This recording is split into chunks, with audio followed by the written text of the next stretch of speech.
महाराज सूपर्ण खाने हैं, नाक कान काट लिए। और क्या बिगाड़ा था गोरख ध्वज ने, उसको आरे से चिरवा दिया।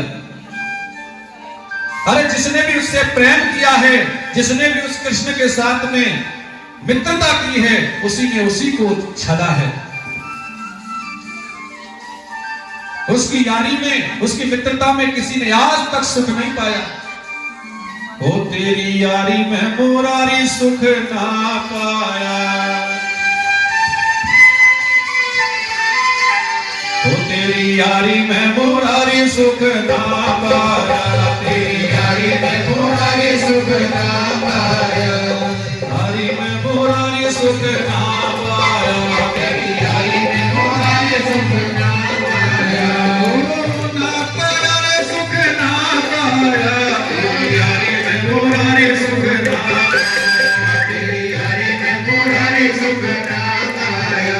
अरे यारी करी थी मीरा भाई ने, यारी करी थी मीरा भाई ने, यारी करी थी मीरा भाई ने, यारी करी थी मीरा भाई ने, जहर का प्याला पिलवाया, तेरी यारी में मुरारी सुख ना पाया, तेरी यारी में मुरारी सुख ना पाया, तेरी यारी में मुरारी सुख ना पाया।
सभा बीच चीरो खिंचवाया, तेरी यारी में मुरारी सुख ना पाया, तेरी यारी में मुरारी सुख ना पाया, ओ ना पाया रे सुख ना पाया, तेरी यारी में मुरारी सुख ना पाया, तेरी यारी में मुरारी सुख ना पाया।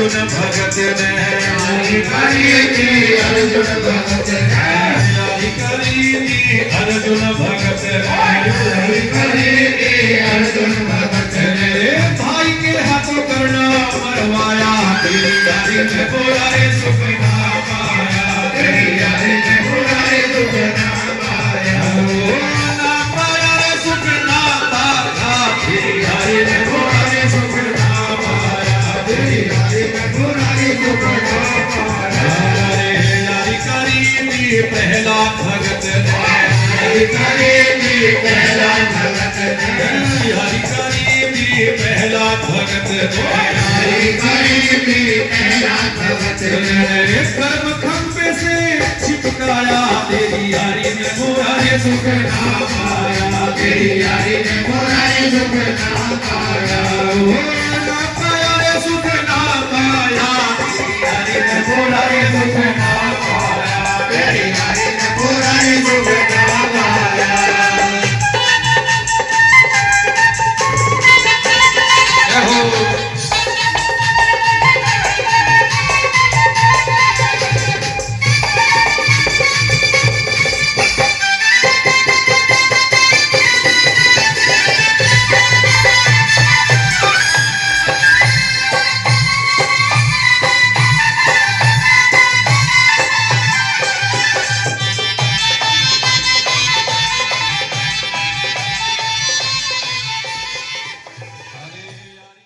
एक सखी बोली ये जाकर के कह देगा, दौड़ करके बोली सुनो सुनो, हम तो परिहास कर रही थी, उससे जाकर के मत कहना, नहीं उसे बड़ा दुख होगा, और हम नहीं चाहते कि हमारे कारण कृष्ण को दुख मिले। भ्रमर गीत के माध्यम से आज मनाया। इधर उद्धव जी के ज्ञान का चौथी सीढ़ी खिसक गई महाराज, और तुरंत जाकर के श्री राधा जी के चरणों में प्रणाम किया। राधा जी की आंखों से प्रेमाश्रु निकले और वहां महाराज एक सरोवर सा बन गया, और जैसे ही उद्धव प्रणाम करने के लिए चले तो उनका पैर फिसल करके उसी सरोवर में गिर गए, और महाराज 7 महीने तक उसी सरोवर में ऊपर से नीचे, नीचे से ऊपर गोता लगाते रहे, और सारा ज्ञान का अभिमान दूर हो गया। और आज श्री राधा जी के चरणों की धूलि को अपने मस्तक पर लगाकर सीधे मथुरा आ गए, भगवान को प्रणाम किया। भगवान ने देख लिया सामने से उद्धव जी को और बोले कहो ज्ञानी जी हैं? दौड़ करके उद्धव ने चरणों में प्रणाम किया, बोले प्रभु शर्मिंदा मत करो, आप जानते थे कि मुझ में अभिमान आ गया, फिर दूर क्यों नहीं किया, लेकिन आपने बहुत बड़ा अन्याय किया है उनके साथ में, बहुत बड़ा विश्वासघात किया है उन ब्रजवासियों के साथ में। छोटे छोटे नन्हे से ग्वाल बाल उन्हें छोड़कर के चले आए, परसों की कह गए थे, इतने वर्षों बीत गए, क्या स्थिति है उनकी मैं जानता हूं, देख कर आया हूं। जब से आप ब्रज को छोड़कर के आए हैं, वृंदावन को छोड़कर के आए हैं, किसी ग्वाले ने, किसी गोप ने अपने सिर में सुगंधित तेल नहीं लगाया, कोई वस्त्र नहीं बदला, चरण पादुकाएं नहीं पहनी, और जब से आप वृंदावन को छोड़कर के आए हैं ना केशव, तब से उस वृंदावन में किसी कन्या का विवाह नहीं हुआ, क्योंकि विवाह होगा तो मंगल गीत गाए जाएंगे, और जब कृष्ण ही नहीं है तो कैसा मंगल गीत। सच बताऊं गोविंद, आपने अच्छा नहीं किया, आप उन्हें छोड़कर के चले आए, ये बिल्कुल भी ठीक नहीं हुआ। कृष्ण बोले उद्धव, ये तुम्हारी सबसे बड़ी भूल है कि मैं वृंदावन को छोड़ता हूं। अरे मैं कभी वृंदावन को त्याग नहीं सकता, वो तो मेरा अपना घर है। हाँ, और मेरे गोविंद ने कहा जरा 2 क्षण के लिए आंखों को बंद करो, और जैसे ही उद्धव ने आंखें बंद की और आंखें बंद करके जैसे ही खोली तो बराबर में राधिका रानी प्रकट हो गई। बोलिए राधिका मैया की। मां भगवती राधा रानी प्रकट हो गई, और हजारों ग्वाल बाल जिन ब्रजवासियों का दर्शन करके आए थे ना, वो सारे आज गोपाल के पास में खड़े,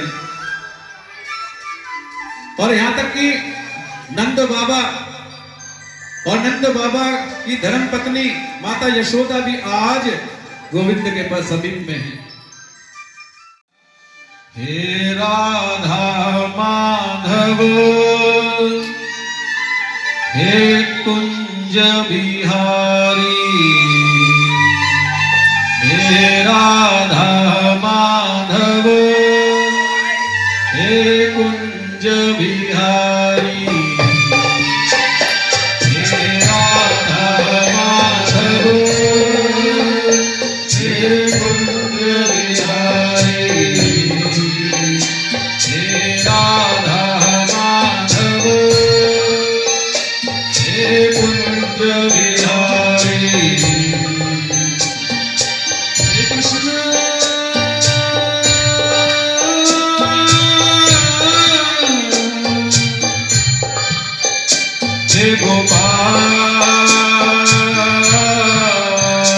हे गोपाल, हे गोपाल, हे गोविंद,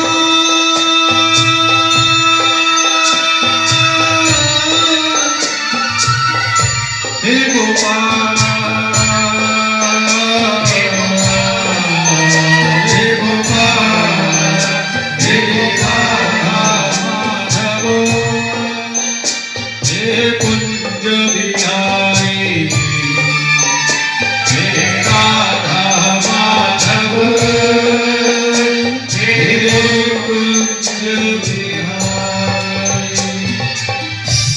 और उद्धव जी के मुख से निकला, राधा माधव की सुंदर युगल जोड़ी को देख करके प्रसन्न हो गए, चरणों में प्रणाम किया और महाराज राज्य कार्यों को संभालने लगे।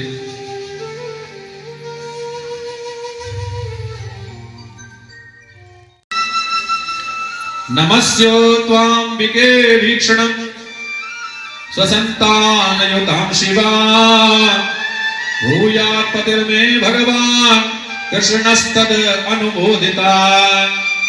और इस पत्रिका में लिखा था, हे कृष्ण मैंने तुम्हारा अनुमोदन कर लिया है, तुम्हारी प्रशंसा सुनी है, तुम्हारे गुणों को सुना है, इसी कारण मैंने अपने मन से तुम्हें पति का वर्ण कर लिया है, सिवाय तुम्हारे मैं किसी से विवाह नहीं कर सकती, आओ और मुझे यहां से ले जाओ। भगवान श्री कृष्ण के नेत्र सजल हो गए, रथ पर आरूढ़ हुए और तुरंत महाराज कुंदनपुर की ओर गए। आज माता रुक्मणी गौरी पूजन करने के लिए आई। गौरी पूजन करने के लिए माता रुक्मणी मंदिर में आई और रुक्मिणी ने तो महाराज 10,000 सैनिक लगाए हैं सुरक्षा में। 5,000 सैनिक इधर खड़े हैं, 5,000 सैनिक इधर खड़े हैं, बीच में से माता रुक्मणी जाकर के गौरी पूजन करती हैं।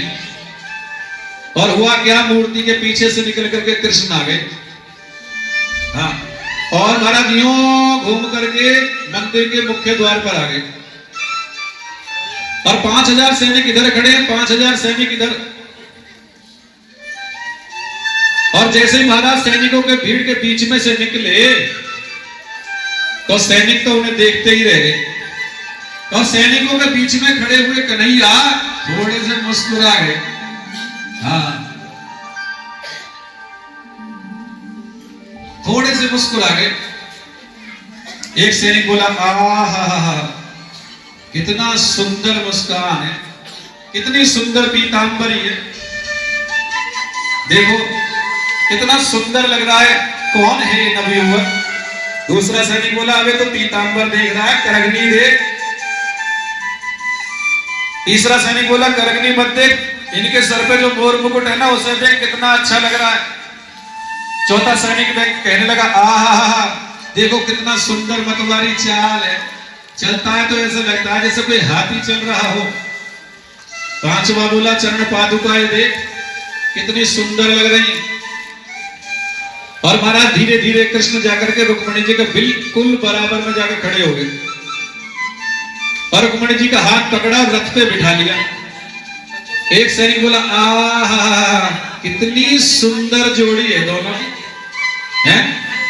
कितनी सुंदर दोनों की जोड़ी, युगल जोड़ी, लगता है देखते ही रहे बस। और भगवान चल दिए। हाँ, अब एक सैनिक दौड़ करके आया, बोला वो सब तो ठीक है पर माता रुक्मणी कहां है? अरे ले गयो ले गयो ले गयो। हाँ, दौड़ करके गए महाराज, भगवान ने सभी सैनिकों को परास्त किया। इतने में आया रुक्मी ने दौड़ करके अपना धनुष उठाया, जैसे कृष्ण को मारने के लिए चला, भगवान ने सुदर्शन चक्र का अनुसंधान किया, उसके समस्त अस्त्र शस्त्रों को काट दिया और उसे बंदी बना करके अपने रथ से बांध लिया। और महाराज घसीटता हुआ जा रहा है। सामने से आ रहे थे बलराम जी को, न जाने कैसे पता लग गया कि गया लेने, वो भी आ गए। महाराज बलराम जी ने देखा और तुरंत जाकर के सबसे पहले तो रुक्मी को छुड़ाया और कहा था, कृष्ण शर्म नहीं आती, लज्जा नहीं आती, अरे साले के साथ में ऐसा व्यवहार करते। और रुक्मणी से बोले, देखो चिंता मत करना, बचपन से नटखट रहा है ना। और कृष्ण को डांट करके बोले, जरा सा भी सहूर नहीं है, हैं? ससुराल में आकर के ऐसे करते हैं। रुक्मिणी को बोला काहे की ससुराल, अरे अभी तो ब्याह भी नहीं हुआ। उधर रुक्मिणी को समझाते हैं, कृष्ण को डांटते, बड़े भैया है ना, तो दोनों फर्ज निभा रहे हैं। और देखो आप रुक्मिणी जी बिल्कुल चिंता मत करना, कल ही बारात लेके आ जाएंगे। हाँ? रुक्मिणी को बड़ी लज्जा हुई। राजा भीष्मक बोले रुक्मिणी मैंने तुझसे कहा था ना कि हमारी यह कन्या जो है ना, ये कोई साधारण कन्या नहीं है, ये साक्षात मां लक्ष्मी का स्वरूप है। और ये लक्ष्मी ही साक्षात रुक्मिणी बनकर के आई, सिवाय नारायण के इसे कोई ले नहीं जा सकता। लेकिन तेरे हट के कारण, तेरे जिद के कारण मैं अपनी पुत्री का विवाह धूमधाम से न कर सका। लेकिन आज वो सब कार्य करूंगा जो एक पिता को करना चाहिए। तुरंत उसने पत्रिका भेजी और महाराज परसों बारात लेके आ जाना। इधर माता रुक्मिणी का श्रृंगार होने लगा और भगवान श्री कृष्ण बारात लेके आ रहे हैं।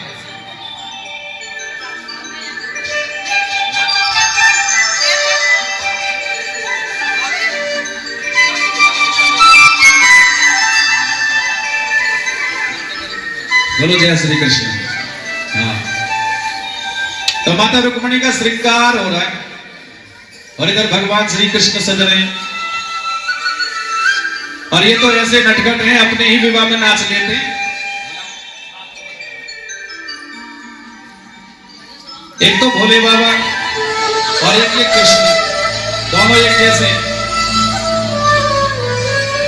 हाँ, जहां देखे कई परात वहीं बिताई सारी रात। बोलो जय श्री कृष्ण। ये अपनी ही शादी में नाच लेते, अभी देखना आपके सामने नाचेंगे। बोलो जय श्री कृष्ण। ये दोनों ही एक ऐसे हैं जो अपनी शादी में भी नाच लेते हैं। बाबा भोलेनाथ का जिस समय विवाह हुआ था ना, वो जब बारात लेकर के हिमालय के यहाँ पहुंचे तो महाराज बैल तो छोड़ दिया, एक तरफ डमरू बजाया और नाचने लगे। ऐसे ये नटखट कन्हैया। अब इधर तो माता रुक्मिणी का श्रृंगार हो रहा है, उधर कन्हैया जी सज रहे हैं और बारात लेकर के आ गए। और कहते हैं जब बारात द्वार पर पहुंचती है ना, तो बारातियों को बहुत जी भर भर के गालियां दी जाती हैं। मिलती है ना गालियां? हाँ, और आप लोग ही तो देते हो। बोलो जय श्री कृष्ण। यूं कह रही है हाँ हाँ मिलती है। अरे देते भी तो आप ही लोग हो। हाँ, और इधर भगवान श्री कृष्ण को भी गालियां दे रहे हैं लोग। और आप जैसी माताएं तो बहुत सारी बैठी हैं वहां और चुन चुन कर गालियां लेके आई हैं। कहो तो सुना दे। लेकिन उनकी गालियों में प्रेम है और उन्होंने पहले ही कह दिया ये हमारी गाड़ी प्रेम भरी, हमारी गाड़ी प्रेम भरी। अरे दो है जी बाप तुम्हारे, दो है जी बाप तुम्हारे, दो है जी बाप तुम्हारे, दो है जी बाप तुम्हारे। तुम सुनो कृष्ण भगवान, तुम सुनो कृष्ण भगवान। जी बाप तुम्हारे, दो है जी बाप तुम्हारे। तुम सुनो कृष्ण भगवान, तुम सुनो कृष्ण भगवान। अरे एक बाप के पड़ी हथकड़ी, एक बाप के पड़ी हथकड़ी। तू जो बाप फरार हमारी गाड़ी प्रेम भरी। तुम सुनो कृष्ण भगवान हमारी गाड़ी प्रेम भरी। तुम सुनो कृष्ण भगवान हमारी गाड़ी प्रेम भरी।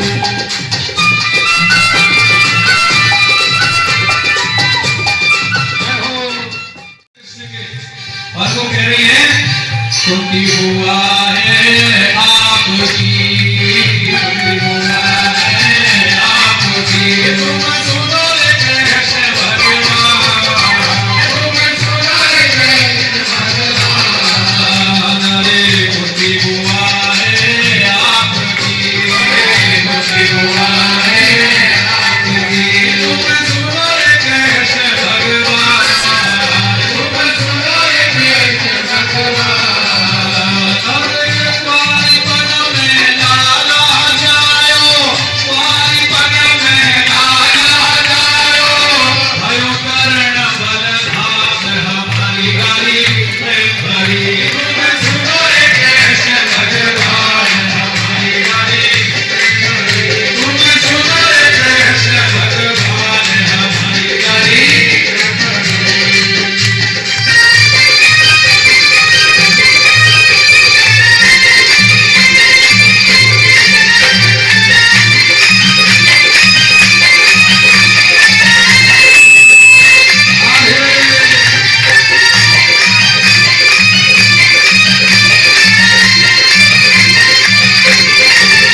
देखिए थोड़े थोड़े पीछे हो जाइए,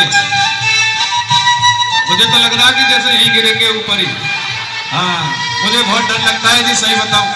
थोड़े थोड़े पीछे हो जाइए। अरे भैया छोटे से गोपाल हैं, दब जाएंगे। अरे मुझे श्याम सुंदर की दुल्हन बना दो, मुझे श्याम सुंदर की दुल्हन बना दो। ऐसी ओढ़ो चुनरी की रंग नाई छूटे,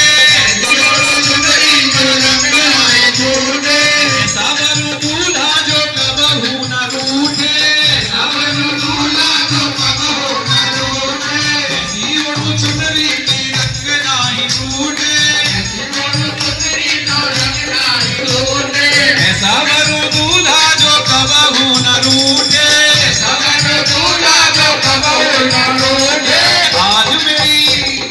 आज मेरी बुद्धियन से मांग भरा दो, मुझे श्याम सुंदर की दुल्हन बना दो, मुझे श्याम सुंदर की दुल्हन बना दो। आओ मेरी सखियों मुझे मेहंदी लगा दो, मेहंदी लगा दो मुझे ऐसा सजा दो, मुझे श्याम सुंदर की दुल्हन बना दो, मुझे श्याम सुंदर की दुल्हन बना दो।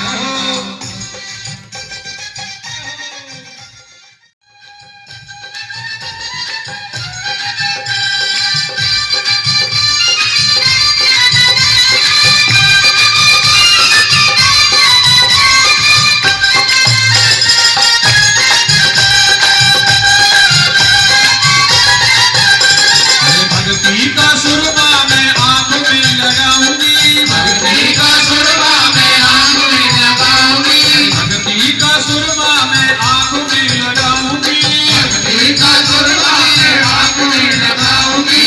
दुनिया से नाता तोड़ श्याम की हो जाऊंगी, दुनिया से नाता तोड़ श्याम की हो जाऊंगी, दुनिया से नाता तोड़ श्याम की हो जाऊंगी, दुनिया से नाता तोड़ श्याम की हो जाऊंगी। सतगुरु को बोला के मेरे फेरे करा दो, सतगुरु को बोला के मेरे फेरे करा दो, मुझे श्याम सुंदर की दुल्हन बना दो, मुझे श्याम सुंदर की दुल्हन बना दो, मुझे श्याम सुंदर की दुल्हन बना दो, मुझे श्याम सुंदर की दुल्हन बना दो।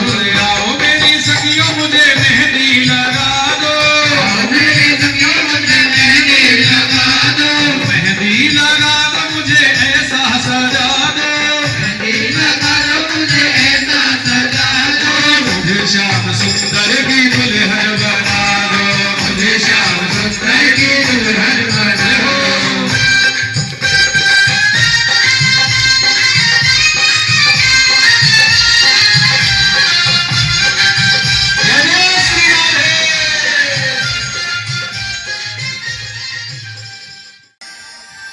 मैंने तुमसे कहा था सुंदर थे इसलिए विवाह कर लिया, आपने कहा काहे के सुंदर, हम तो बहुत काले हैं, कालिया नाग ने भी काला कर दिया हैं। तो सुनो, जब इतने काले हो तब इतना कमाल करते हो।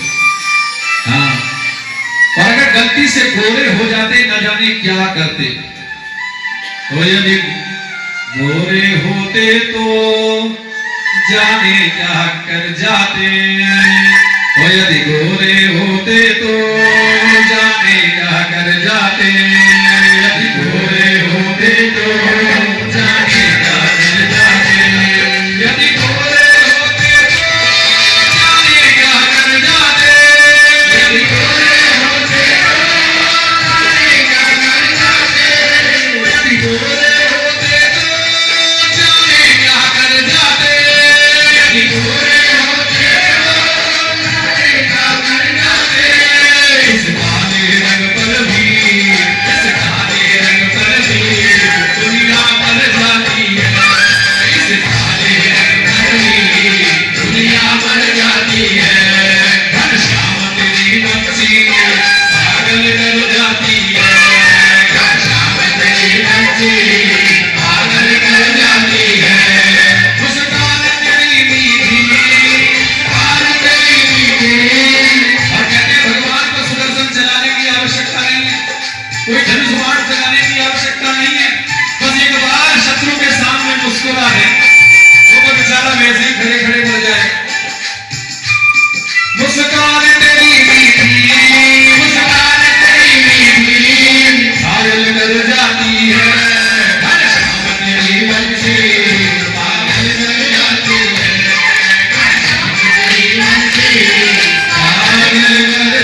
काले होने पर इतना कमाल करते हो, तो गोविंद यदि गलती से गोरे हो जाते तो न जाने क्या कर देते।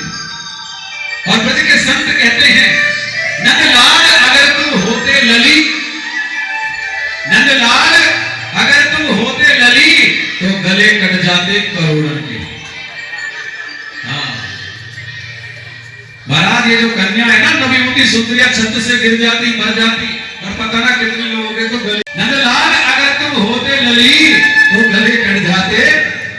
अरे जोर से बोलो ना। हाँ बोलो, जय श्री कृष्ण। और रुक्मिणी जी कहती हैं, पांचवी बात हमने कही कि तुम्हारी प्रशंसा केवल बाबा लोग ही करते हैं, जिनके पास रहने के लिए मकान नहीं है, करने के लिए भोजन नहीं है, पहनने के लिए वस्त्र नहीं है, ऐसे बाबा लोग ही तुम्हारा भजन करते हैं। आपने ये कहा तो सुनो, गज धन गो धन बाग धन और रतन धन खान, जब आवे तब श्याम धन, तो सब धन धूल समाया। ये कबीरा सब धन निर्धना, ये कबीरा सब जग निर्धना, धनवंता नहीं कोई, धनवंता सोई जानिए, जाके श्याम नाम धन होए। धनवान को धनवान नहीं कहते, अभी तो धनवान को भी धनवान नहीं कहते, जिसके पास श्याम नाम का धन है ना, वो सबसे बड़ा धनवान है। उसे कोई चोर चुरा नहीं सकता, उसे कोई बलपूर्वक छीन नहीं सकता। अरे जितना सुख इन संतों की मस्ती में है ना, इतना इन धनवानों में नहीं है।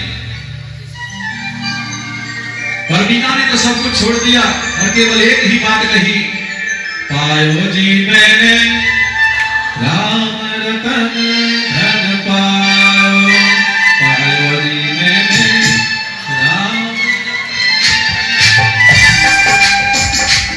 यह समय होगा, बोलो जय श्री कृष्ण। भजन तो बहुत है। तो कहते हैं मीरा के पास क्या था, केवल राम श्याम रूपी धन।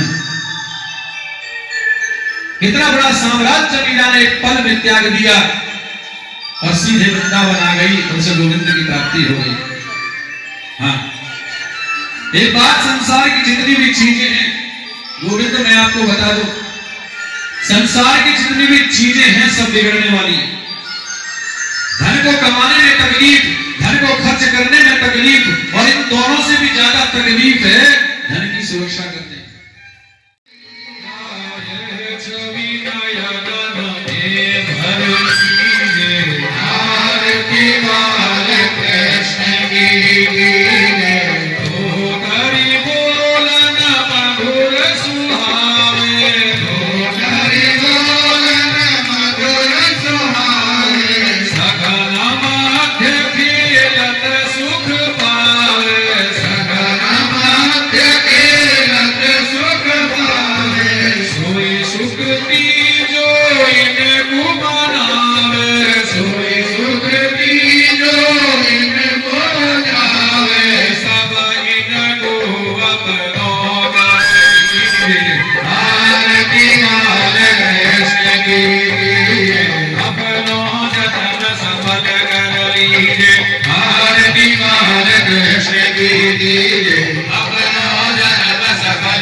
त्वमेव माता च पिता त्वमेव, त्वमेव बन्धुश्च सखा त्वमेव, त्वमेव विद्या लक्षणं त्वमेव, त्वमेव सर्वं मम देव देव। आवाहनं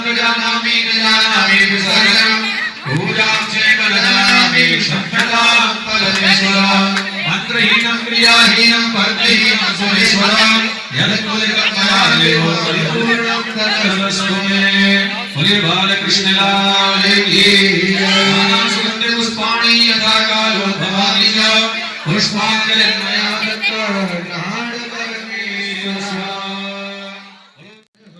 धर्म का प्राणियों में विश्व का गौ माता की सनातन धर्म की माता पिता की गुरुदेव भगवान की संत समाज की वेद भगवान की गंगे मैया की दुर्गे माता की नारायण भगवान की वेद व्यास जी महाराज की सुखदेव भगवान की परीक्षित जी महाराज की भगवती दुर्गा मैया की गुरु शंकर भगवान की बोली भागवत भगवान की जय श्री राम जय श्री राम जय श्री राम। मेरे बड़े भाई हॉस्पिटलाइज होने के कारण आज उनके स्थान पर मैं ये कथा कर रहा हूं। मेरे बड़े भाई जिन्होंने बचपन से मुझे बहुत ध्यान रखा, पहले गुरुकुल में पढ़ने के लिए वो गए और फिर मुझे ले गए। आज मैं जो कुछ भी हूं, आज व्यास गद्दी पे बैठा हूं, या जो कुछ भी आज आपको श्रवण करा रहा हूं ना, केवल केवल मेरे बड़े भाई का आशीर्वाद है। हाँ, केवल उनका ही आशीर्वाद है। उनके स्थान पर आज कथा कर रहा हूं। वैसे तो इसे दुर्भाग्य बोलेंगे, हाँ, ये कथा उनको करनी थी, लेकिन जैसे ही रात्रि 11 बजे मेरे पास फोन आया कि ब्रजेश जाओ, मेरा आशीर्वाद, बस उनका आशीर्वाद लेकर के मैं आ गया और प्रभु से प्रार्थना की कि वो जल्दी स्वस्थ हो, और व्यास गद्दी के माध्यम से भी प्रार्थना करता हूं कि वो बहुत जल्दी ठीक होकर के आ जाए और आपको फिर अगले महीने फिर एक कथा आपको श्रवण कराएं। हाँ, ओ मेरे जीवन की जुड़ जाए तो ईश्वरी तेरे चरणों में, मेरे जीवन की जुड़ जाए तो ईश्वरी तेरे चरणों में, मेरे जीवन की जुड़ जाए तो ईश्वरी तेरे चरणों में, मेरे जीवन की जुड़ जाए तो ईश्वरी तेरे चरणों में, ईश्वरी तेरे चरणों में, चरणों में, ईश्वरी तेरे चरणों में, ईश्वरी तेरे चरणों में, मेरे जीवन की जुड़ जाए तो ईश्वरी तेरे